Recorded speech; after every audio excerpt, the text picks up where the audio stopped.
Thank you. Thanks everybody for coming to this conference.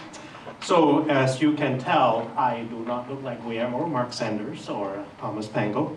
The reason why I chose to give this talk, I actually heard this talk earlier this year, and at the end of that talk, I was extremely angry, depressed, and frankly, extremely frustrated.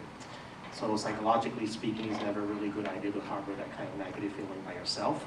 So I find a like-minded group and just spread the agony. So if you're falling asleep, you're not gonna at the end of it because you're gonna be extremely angry.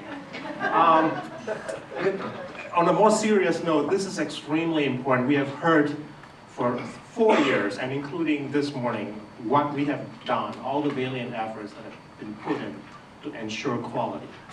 And when the tires finally hit the road where it really, really matters, and that is when the proverbial excrement hit the fan in the head of the biologist, and you will see the complete breakdown of the entire checkpoint system all the way to the journal level. So it started out with 2 stories, and you actually wish that every users are like that. So somebody came to this imaging center in Minnesota, and the user was very happy, basically telling the imaging center that, hey, I've just published a paper, thank you so much for all your help. So they give him a PDF copy of the paper, and then one day they were sitting down, they were reading the paper, and this is what is in the materials and methods. It basically sample will analyze on blah, blah, blah, blah, blah, a total of 6 samplers per genotype per process, blah, blah, blah. Using identical confocal acquisition parameters. Laser power, gain, pinhole settings. No idea what they are, but they are the same. What more do you need? So obviously you cannot reproduce that data because you have no idea what. We already did. Yeah. And then, thank you, I'm done. And then it supplies the wrong information, very long description using an exoplan tool, a confocal fluorescent microscopic analysis. Unfortunately, that is not a confocal. There are more, but so they thought, well, how prevalent is this problem? So they basically picked 30 random selected research articles in 3 developmental biology journals. The reason why they picked developmental biology journal is because this imaging center has tons and tons of light sheets, microscope, and their clientele are mainly developmental biologists. And so they basically count the number of images and supplemental images and count how many of that group actually contains images that are based on imaging experiment. It could be whole animal, it could be macro, EM, optical, anything. And then for comparison as a control, they also randomly pick 30 articles from a cell biology journal to analyze. So basically this is developmental biology journal 1, 2, and 3. This is the average, and then this is the cell biology journal. So the figures per articles on average about 10 to 15. And figures with imaging data per article, and in this case, actually, most of their imaging data are actually from light microscopy. So you would see that it's about 70–80% of their papers are full of microscopy-related journals. It's like, okay, that's good for job security. Now they say, is it documented? So they count the fractions of materials and methods section devoted to describing the parameters and image acquisition. So this is the total word counts in the materials and methods section in these 3 journals, and then also the cell biology journal. Approaching almost 2,500 words. Lots of words. Look at the number of words that was devoted to describing imaging parameters. It's really bad. Well, let's continue. So this is the same data, just in the form of pie chart. So obviously it is disproportionately low. And then there are 8 developmental biology articles, 9% of the data set that has 0 text devoted to imaging. So you start to see the breakdown of the checkpoint system at the journal level. So this is extremely depressing. And then one of them has 8 out of his 12 figures and 5,700 words. Not a word describing imaging. So it's like, well, maybe biologists are really, really good and efficient in describing imaging parameters, therefore they don't need that many words. So let's see how well is it documented. So they basically set 3 very, very simple benchmarks. And the first one is, did you describe the objective lens? The correction, the magnification, the NA, as everybody here would agree.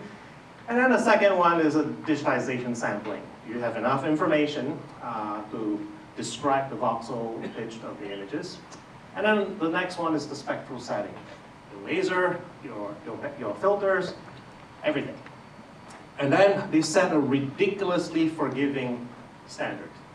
You absolutely must describe the objective lens. And just describe one of these 2. If you do that, you pass. And you know, we all know that's not enough, but let's call it a pass. Let's see what happened. So basically how many passed and how many failed. This is the amount of articles that failed. That passed, the rest all failed. And you would think that maybe cell biology would do a little bit better. No, more than half failed. So that is really, really bad. And, ooh, they name names. These are all the journals. These are not, these are pretty top tier journals. So total of 186 articles with journals. 52% of the figures. And then imaging methods, they only use about 6.2% of the words. Only 19% pass. And if you look at all the journals, especially for something like JCB, clearly stated that the make and model of the microscope, the type, the magnification, the NA of the lens have to be reported. So not only the biologists don't do their work, the reviewers don't do their work, neither do the editor. So we obviously have a very big problem because everything that we have talked about since this morning, you can actually now see completely break down. So why is that such a problem? Is it because it is ignorance, or is it because it's apathy? And if you talk to most biologists, they'll be like,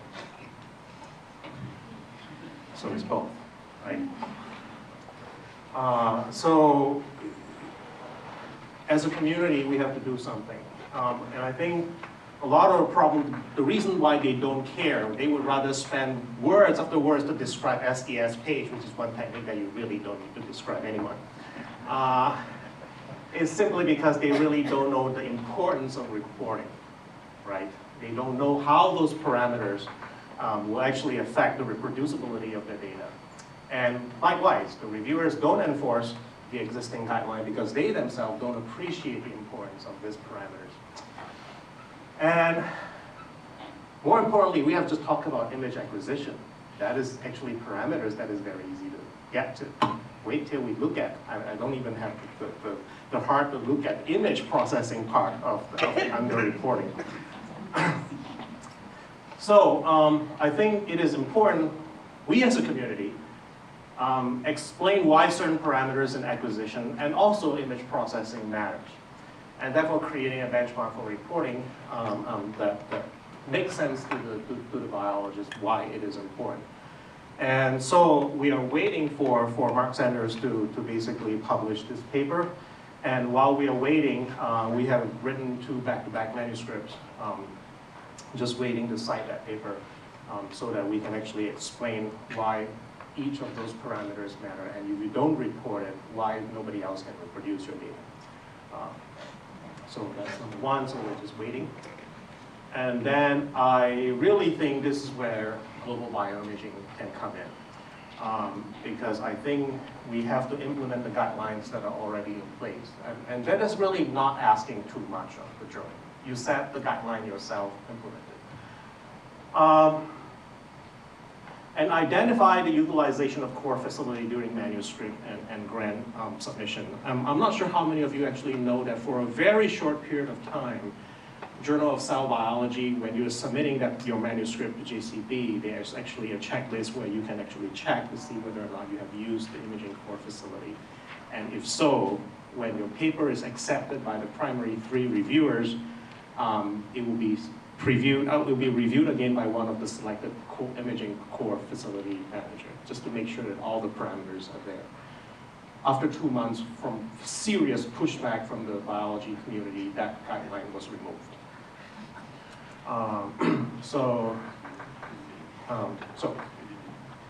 And we have heard David describe this really cool system that we are all waiting to use, and also Shuichi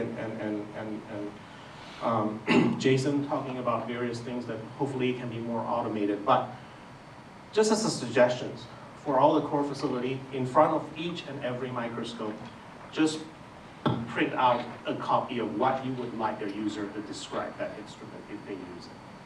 Just put that whole paragraph there, tape it on the wall. It is as simple as that. Certain things you have to leave it as a blank, what objective lens that they use, what wavelength that they use. Tell them to use their cell phone, take a picture, go back and write it, fill in a blank. Problem solved, at least for the image acquisition side. So this is my last slide, and if this thing gets your blood boiling, please join us in the afternoon, and we have plenty to talk about. Thank you.